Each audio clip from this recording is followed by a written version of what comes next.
கல்லும் மண்ணும் எம் கடவுள் அல்ல, கையின் சித்திரம் தெய்வம் அல்ல. கல்லும் மண்ணும் எம் கடவுள் அல்ல, கையின் சித்திரம் தெய்வம் அல்ல.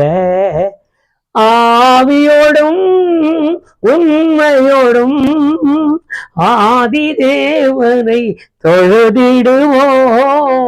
ஆவியோடும் உண்மையோடும் ஆதி தேவனை தொழுதிடுவோம். நிகரே இல்லாத சர்வேசா, திகழும் ஒளி பிரகாசா, துதி பாடிட இயேசுநாதா. 10,000 நாவுகள் போதா, துதி பாடிட இயேசுநாதா.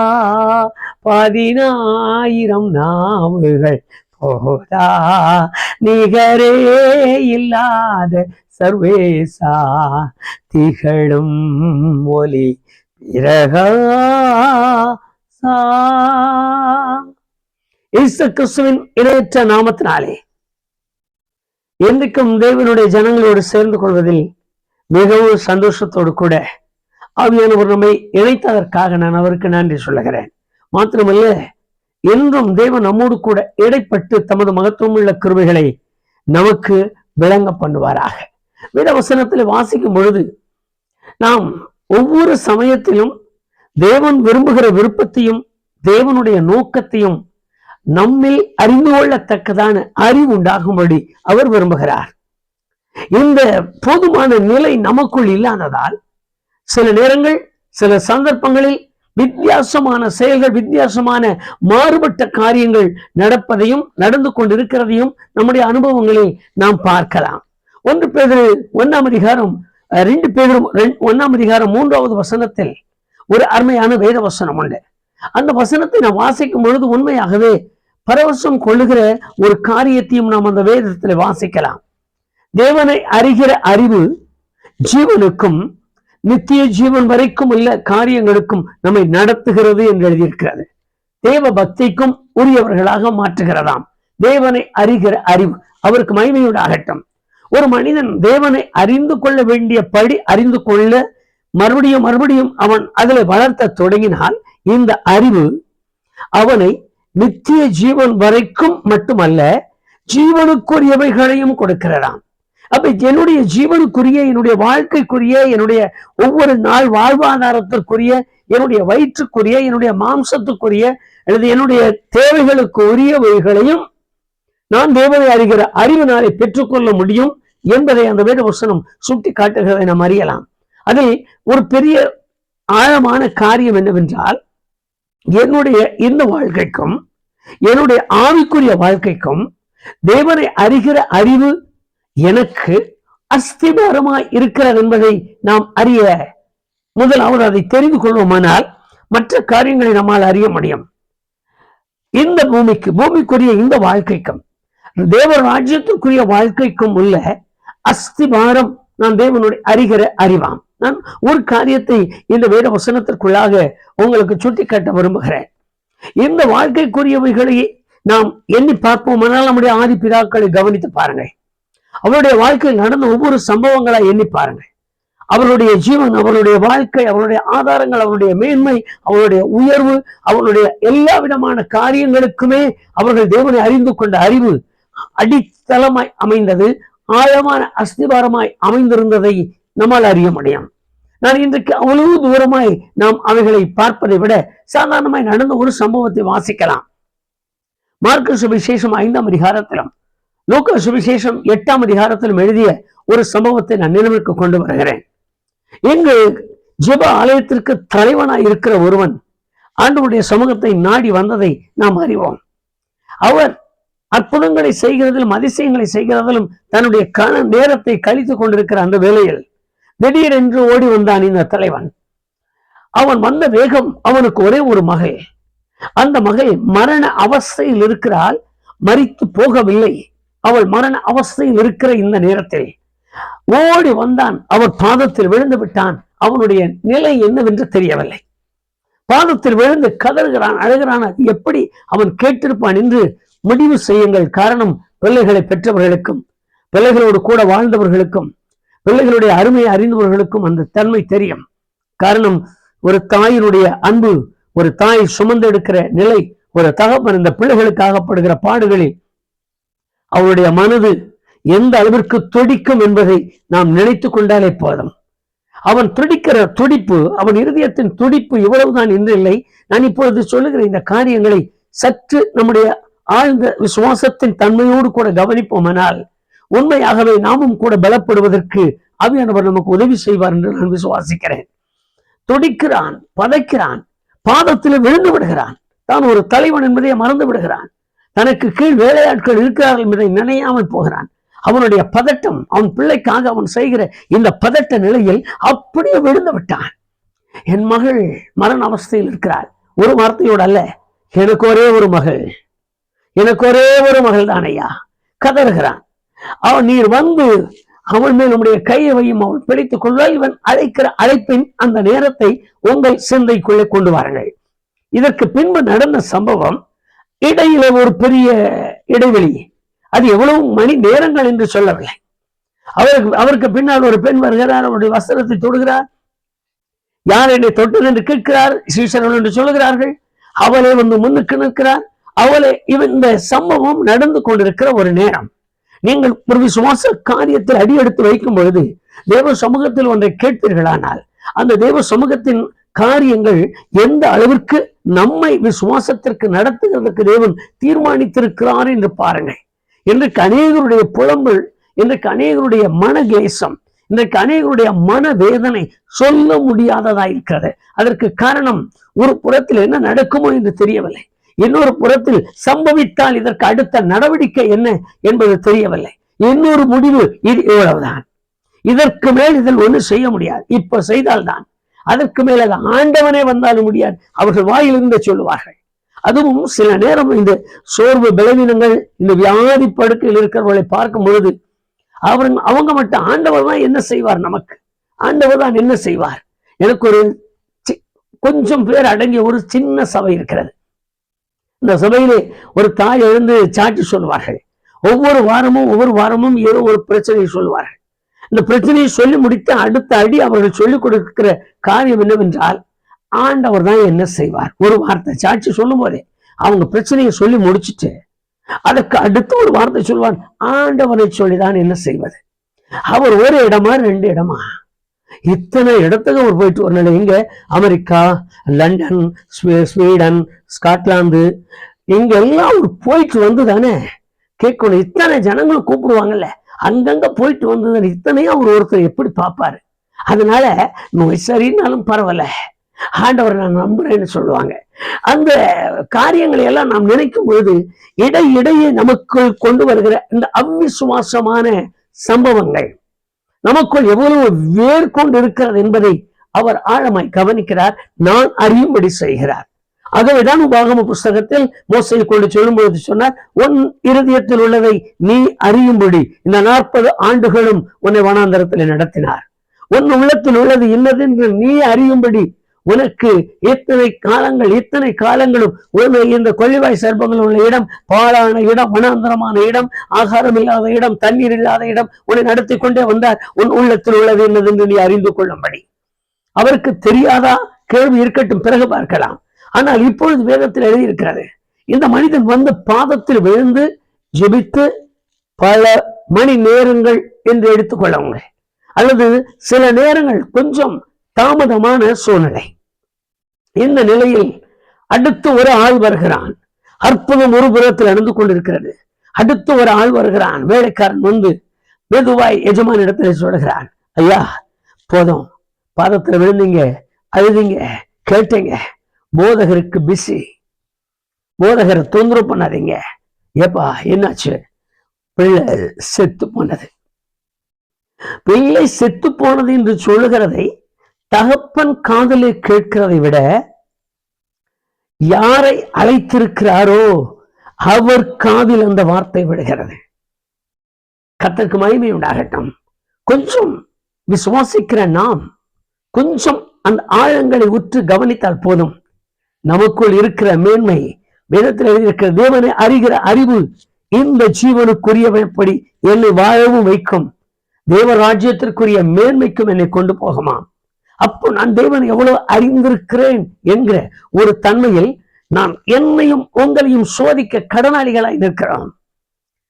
அவன் சொல்லுகிறது, வேலைக்காரன் சொல்லுகிறதை எஜமான் கேட்கிறதை விட எஜமான் சொல்லும் பொழுது கேட்டுக்கொண்டிருந்தவன் கவனித்து கேட்டார்.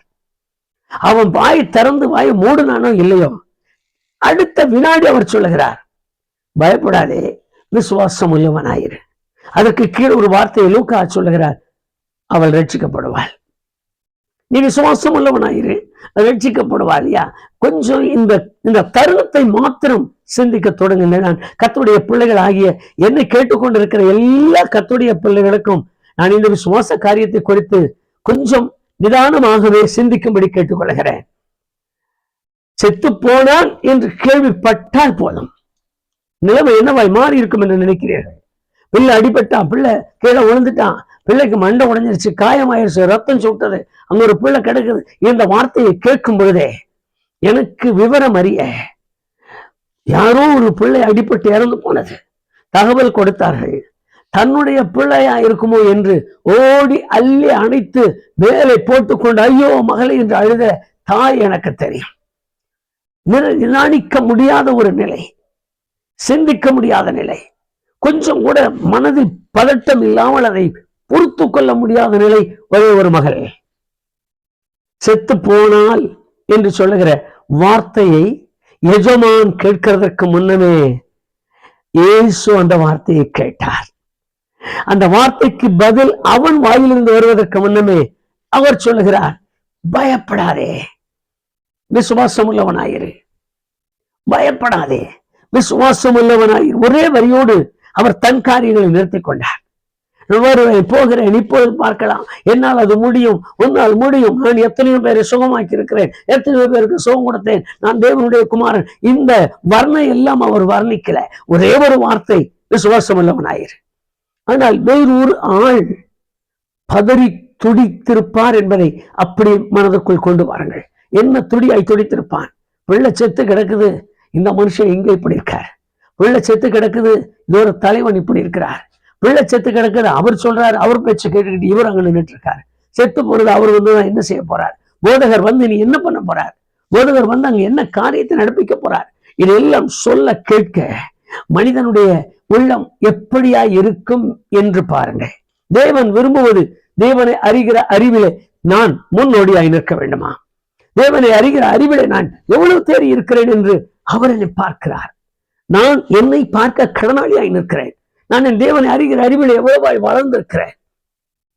நிமிஷம் அப்படியே சிந்தித்து பாருங்கள். சாத்ராக், மேஷாக், ஆபேத்நேகோ என்று நாம் சொல்லுகிற அந்த அருமையான சகோதரர்கள் அன்றைக்கு சொன்னார்கள், நான் உனக்கு உத்தரவு சொல்ல வேண்டிய அவசியம் இல்லை, எங்கள் தேவன் என்னை தப்புவிக்க வல்லவராய் இருக்கிறார். வார்த்தையை சொல்லிவிட்டார்கள்.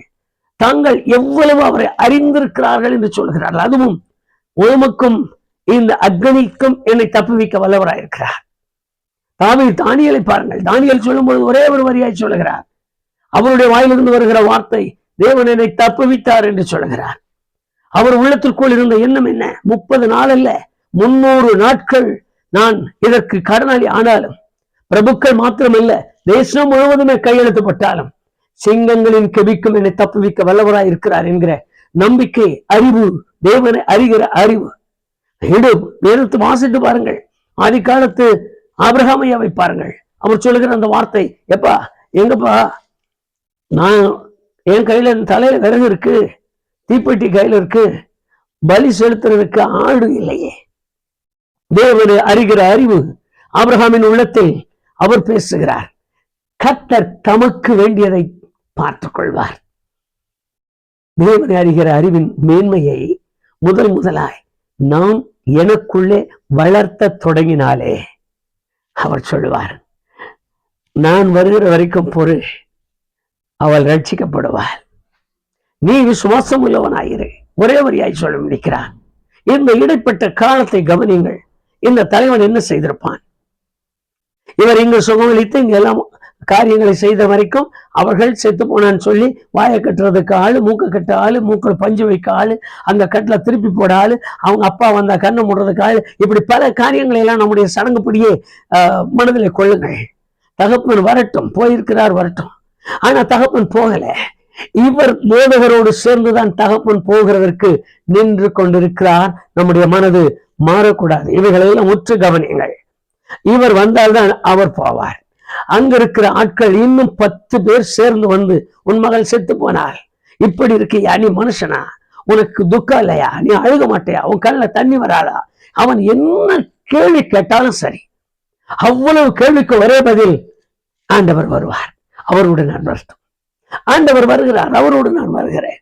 அதற்கு காரணம் அவர் சொல்லுகிறார், தேவனை அறிகிற அறிவின் மேன்மை என்னில் எவ்வளவு காணப்படுகிறது. கொஞ்ச நேரம் தான் நாம் இந்த அனுபவத்தில் நிற்க போகிறோம். எதை கேட்டுக்கொண்டிருக்கிற எனக்கு அருமையான சகோதர சகோதரி, வாழ்க்கையில் வாழ்வதற்காக தேவன் உருவாக்கினார். நான் சுகமா இருக்க வேண்டும் என்று தேவன் தீர்மானித்தார். நான் எப்படி ஆகிலும் இந்த பூமியிலே சந்தோஷமாய் வாழ்ந்து தேவராஜ்யத்தை சேர வேண்டும் என்று அவர் முடிவெடுத்தார். ஆனால் அந்த முடிவு என்னை அவர் வைத்திருக்கிற காரியம், அவரை அறிகிற அறிவின் அஸ்திவாரத்தின் மேல் நான் நிற்க வேண்டும் என்று விரும்புகிறார். நான் இதுவரைக்கும் அவரை அறிந்த அறிவின் அஸ்திவாரம் என்ன? 2 நாள் நல்ல ஜெபம் பண்ண, 3வது நாள் என் உள்ளத்தில் நான் சலிப்புள்ளவளாயிருந்தேன். 2 நாள் ஆண்டவரை விசுவாசத்தின் அறிக்கை சொன்னேன். 3வது நாள் அந்த விசுவாசத்தில் நான் பலவீனமாய் மாறினேன். அடுத்தடுத்து எல்லா சபைகளிலும் ஆண்டவர் செய்தார், ஆண்டவர் செய்தார், ஆண்டவர் செய்தார் என்று சொன்னேன். அடுத்த நாள் அவர் என்ன இப்படி நடந்து போச்சு, நான் சாட்சி சொல்லி எனக்கு பிரயோஜனம் இல்லையே, என் வாயிலிருந்து நான் சொல்லிவிட்டேன். இது போல அனுபவங்கள் நமக்குள்ளே தோன்றுவதால், இதை போல அவிசுவாசங்கள் நமக்குள்ளே தோன்றுவதால், நான் நிற்க வேண்டிய தேவனை அறிகிற அறிவாகிய அஸ்திவாரம் சரியில்லாமல் போகிறது. இது அறியாமல் இருப்பதால் தேவன் தமது வல்லமையை என்னிடத்தில் விளங்க பண்ணுவதற்கு அவர் கொஞ்சம் காலங்களை எதிர்பார்க்கிறார் என்றே நாம் நினைக்க வேண்டியது வரும். காரணம் என்ன? நான் என்ன நிலையில் இருக்கிறேன் என்பதை அவர் உற்று நோக்குகிறார். வந்த பாதத்தில் விழுந்துட்டேன், ரொம்ப நல்லது. உம்மால் ஆகும் என்று விசுவாசித்து வந்திருக்கிறேன், ரொம்ப நல்லது. நீர் எனக்கு இதை செய்து வைத்தால் நான் உமக்கு ஏதாவது என்னுடைய தகுதிக்கேற்றது போல செய்வேன், பொருத்தனை, ரொம்ப நல்லது. ஆண்டவரே, நீர் எனக்கு இந்த காரியங்களை வாய்க்க பண்ணும், என் மகளை நீர் உயிரோடு எழுப்பிவிடும், நான் உமக்காக ஏதாவது ஒரு காரியங்களை செய்கிறேன் என்று சொல்லி தன் உள்ளத்தில் பதட்டத்தோடு கூட செய்கிற பொருத்தனையும், என் குடும்பத்தில் இருக்கிற அத்தனை பேருக்கு நீ ஞானஸ்நானம் கொடுத்துறேன், என் வேலைக்காரனை எல்லாம் உண்மையை சேவிக்க வைக்கிறேன், எனக்கு உண்டானவைகளை எல்லாம் நான் ஆண்டவர் ஆண்டவர் என்று சொல்லி அவருக்கு ஏதாவது ஒன்று செய்து வைக்கிறேன். இவன் பேசிக் கொண்டிருக்கலாம், அல்லது பொருத்தனை செய்து கொண்டிருக்கலாம், அல்லது நாம் செய்கிறது போல அநேக காரியங்களை இவரும் உள்ளத்தில் தீர்மானிக்கலாம். நீங்களும் நானும் அதே போலத்தான் அநேக காரியங்களை தீர்மானிக்கிறோம், அநேக காரியங்களை திட்டமிடுகிறோம், அநேக காரியங்களை அவர் செய்தால் போதும், அவர் நடத்தினால் போதும், அவர் இப்படி எனக்கு செய்யட்டும் செய்யட்டும் செய்யட்டும் என்று பார்த்து கொண்டே நிற்கிறோம். ஆனால் அவர் விரும்புகிற ஒரு காரியம், அவரை அறிகிற அறிவின் அஸ்திவாரத்தின் மேல் நிற்கிறாயா? அவரை குறித்த ஒரு அறிவு உண்டு. நீங்கள் யோவான் சுவிசேஷம் 9ஆம் அதிகாரத்தில் இருக்கிற அந்த குருடனுடைய காரியங்களை கவனியுங்கள். குருடன் சுகமானான், சுகமானவன் மற்றவரிடத்தில் அறிக்கை செய்கிறான், அவர் தீர்க்கதரிசி என்று. கவனித்து பாருங்கள். அதற்கு பின்பு அவன் மற்றவர்களுக்கு சாட்சி சொல்லுகிறான், நீங்களே அவனுடைய சீஷராய் மாற வேண்டும் என்று விரும்புகிறீர்களா? அடுத்து அவன் சொல்லுகிறான், அவர் தேவனிடத்திலிருந்து வந்தவர். 3வது அவர்கள் சொல்லுகிறார், தேவனிடத்திலிருந்து வராமல் போனால் எப்படி ஒரு மனிதன் இப்படி செய்வார்? அவர் தீர்க்கதரிசி, எல்லாம் தெரிந்து விட்டான். அப்படியே ஒரு சிந்தனைக்கு வந்து விடுங்கள், எல்லாம் எனக்கு தெரியும், வேதத்தை வாசிக்கிறேன், கர்த்தரை தேடுகிறேன், ஜெபிக்கிறேன், ஆலயத்திற்கு போகிறேன், இந்த ஆலயத்தில் நான் நிற்கிறேன், இது இவ்வளவு காலம் எல்லாம் செய்து கொண்டே இருக்கிறேன். ஆனால் ஒரே ஒரு காரியம், அவனை தேவாலயத்துக்கு புறம்பாக்கினார்கள். இயேசு அந்த வழியாக நடந்து போனார், அவனை வெளியே தள்ளி போட்டார்கள் என்று கேட்ட உடனே அவனிடத்தில் போய், நீ தேவனுடைய குமாரனிடத்தில் விசுவாசமாயிருக்கிறாய்? ஒரே ஒரு கேள்வி கேட்டார். இவ்வளவு விசுவாசியாயிருக்கிறார். தீர்க்கதரிசி என்று விசுவாசித்திருக்கிறான், பாவிக்கு பாவி இல்ல பரிசுத்தர் என்று விசுவாசித்திருக்கிறான், அவர் தேவனிடத்திலிருந்து வந்தவர் என்று எத்தனை விசுவாசத்தை அவன் அறிக்கையிடுகிறான். ஆனால் தேவன் கேட்கிற ஒரு கேள்வி, ஆண்டவர் கேட்கிற கேள்வி, நீ அவரிடத்தில் விசுவாசமாயிருக்கிறாயா? அப்படியானால் நான் நிற்க வேண்டிய அஸ்திவாரம் இயேசு கிறிஸ்துவை தேவனை அறிகிற அறிவு மேல் நிற்க வேண்டும். அவரை குறித்து என்ன நான் தெரிந்து கொண்டேன் என்று சொன்னாலே போதும். சில நேரத்துல நம்முடைய ஆட்களை சொல்லுவாங்க, எல்லாம் ஒண்ணுதான், பாலுன்னு எல்லாம் வெள்ளையா இருக்க பால் எல்லாம் ஒண்ணுதான். அது எல்லாரும் சொல்லுகிற ஒரு வார்த்தை. எல்லா நதிகளும் சேர்ந்து அங்க ஒழுகுது, எங்க போகுது? அங்கதானே போகுது. அது எல்லாம் ஒண்ணுதான். இந்த காரியங்களை எல்லாம் மற்றவர்கள் பேசும் பொழுது நாமும் கேட்கிறோம், நாமும் அதை விசாரிக்கிறோம், நாமும் அதை அறிகிறோம். அதற்கு ஏற்றது போலத்தானே நான் நடக்கிறேனே தவிர நான் விசுவாசித்திருக்கிறவர் இன்னார் என்று அறிவேன். பதில் சொல்ல முடியல. சுற்றி இருக்கிற வேலைக்காரன் செத்தே போயிட்டார் போயா. அவன் சொல்லுகிறான், அது செத்துட்டு போறியா? அவர் வந்து பார்க்கிறேன்னு சொல்லிட்டாரு. அவரும் சொல்லுகிறார், நீ விசுவாசி, நீ விசுவாசம் உள்ளவனாயிரு. அருமையான கர்த்தருடைய பிள்ளையே, இன்றைக்கு இதே அனுபவத்தில் நம்முடைய நாட்கள், நம்முடைய காலங்கள், நம்முடைய நேரங்கள் கடந்து கொண்டிருக்குமானால் இன்றைக்கு உங்களுடைய விசுவாசத்தை கொஞ்சம் தூக்கி பாருங்கள். எவ்வளவாய் தேவனை அறிந்திருக்கிறீர்கள், எவ்வளவாய் அவருடைய சமூகத்தில் உங்களை ஒடுக்கி உட்கார வைத்திருக்கிறீர்கள், எவ்வளவாய் அவர் சொல்லுகிற வார்த்தைகள் மேல் உங்கள் நம்பிக்கை வைத்திருக்கிறீர்கள். அந்த காரியங்களை மாத்திரம் 2 நிமிடம் உங்கள் உள்ளத்திற்குள்ளாக எண்ணி பாருங்கள். முறுமுறுப்பு இல்லாமல் இன்னும் பொறுமையோடு அவர் நிச்சயம் வருவார், நிச்சயம் என் மகளை உயிர்ப்பிப்பார் என்கிற இடைவெளியில் தோன்றி இருக்கிற எல்லா பிரச்சனைகளும், இடைவெளியில் உண்டாயிருக்கிற மரணம், இடைவெளியில் உண்டாயிருக்கிற துக்கம், இடைவெளியில் உண்டாயிருக்கிற சோர்வு, இடைவெளியில் உண்டாயிருக்கிற மனத்தாங்கள், இடைவெளியில் உண்டாயிருக்கிற ஆண்டவரை விட்டு பிரிக்கிற அனுபவங்கள், ஆண்டவரை விட்டு பிரிந்து போகிற எண்ணங்கள், பிரிந்து போகிற சூழ்நிலைகள், ஆண்டவருக்கு விரோதமாய் பேசுகிற வார்த்தைகளை கேட்கும் பொழுது, ஆண்டவரை குறித்து பேசுகிற வார்த்தைகளை வித்தியாசமாய் கேட்கும் பொழுது, ஆமா இருக்கலாம் அது கூட இப்படிப்பட்ட இடைப்பட்ட காரியங்களை எல்லாம் உள்ளே சொருகி என்னுடைய விசுவாசத்தின் தன்மையை குறைத்து நான் காணப்படுகிறேனா? இல்லை. அவரை அழைத்திருக்கிறேன், அவர் வருவார். செத்து போனா போகட்டும் சொல்லுகிற ஒரு அனுபவம் நம்முடைய விசுவாசத்தில் நம்மால் பார்க்க முடியுமா? ஒன்று காரியத்தை மறந்து விடாதீர்கள். கட்டாயமாய் உங்கள் விசுவாசத்திற்கு பலன் உண்டு. கட்டாயமாய் நீங்கள் தேவனை தெரிந்திருக்கிற அறிவிற்கு உங்களுக்கு பலன் உண்டு. அந்த பலனுக்காக கெஞ்சி கேட்கலாமா? நல்ல பிதாவே, வேதத்தில் எழுதின அந்த வார்த்தை அறிந்தோம். உம்மை அறிகிற அறிவு இந்த ஜீவனுக்குரியவைகளை எங்களை கொடுக்கிறது அல்லாமல், எங்களை பராமரிக்கிறது அல்லாமல், நித்திய ஜீவனுக்குரியவைகளையும் எங்களுக்கு உண்டு பண்ணுகிறது என்று நாங்கள் வாசித்தோம். கர்த்தாவே, எத்தனையோ மக்கள் மன வேதனையோடு, மன சஞ்சலத்தோடு இயேசுவை நம்பி இருக்கிறேன், அவரை மாத்திரம் நான் பற்றி பிடித்திருக்கிறேன், எனக்கு இன்னும் இப்படிப்பட்ட அனுபவங்கள், நான் அவர் பாதத்தில் விழுந்த பின்புதான் என் பிள்ளையினுடைய மரணம், அவர் பாதத்தில் விழுந்த பின்புதான் வேலைக்காரனுடைய பரியாசம், அவர் பாதத்தில் விழுந்த பின்புதான் ஊரில் இருக்கிற எல்லாரும் செத்து போனவன் பிள்ளை அங்க செத்து கிடக்கு, இவன் இப்படி இருக்கிறானே என்று என்னை ஒரு வித்தியாசமான பார்வையில் பார்க்கிற அனுபவங்களைப் போல ஆண்டவரே, உம்முடைய பிள்ளைகளும் அண்டையில் வந்த பின்பு துக்கம், சோர்வு, பலவீனங்கள் என்கிற இப்படிப்பட்ட இக்கட்டான நிலையில் அகப்பட்டு என்ன செய்வதென்று தெரியாமல், மனதின் துடிப்பை அடக்கிக் கொள்ள முடியாமல், மனதின் ஏக்கத்தை, மனதின் அழுகையை, மனதின் புலம்பலை என்று அலறினாலும் தீராத நெருக்கத்தை பொறுத்து கொள்ள முடியாமல் ஒருவேளை நம்முடைய பிள்ளைகள் மனம் பதறியிருப்பார்கள். ஆனால் தயவாய் மன்னிப்பீராக. உம்மை அறிகிற அறிவே அவர்கள் அஸ்திவாரமாக்கி நின்று உம்மிடத்திலிருந்து வருகிற ஆசீர்வாதத்தை இழந்து போகாமல், அந்த தலைவன் பெற்றுக்கொண்ட தன் மகளை போலவே உம்முடைய பிள்ளைகளின் இழப்புகள் எல்லாம் அவர்களுக்கு உண்டாகட்டும், இழப்புகள் எல்லாம் அவர்களுக்கு கொடுக்கப்படட்டும். இழப்புகள் ஆசீர்வாதங்களாய் மாறி உம்முடைய பிள்ளைகளை தேற்றி மாற்றி அமைக்கட்டும். ஆசீர்வதிக்கவே ஆசீர்வதியும். இயேசு கிறிஸ்துவின் நாமத்தில் ஜெபிக்கிறேன் பிதாவே, ஆமென், ஆமென். சர்வ வல்லமையுள்ள தேவன் உங்களை ஆசீர்வதித்து தமது மகிமையுள்ள கிருபைக்கு நேராய் நடத்துவாராக. ஆமென்.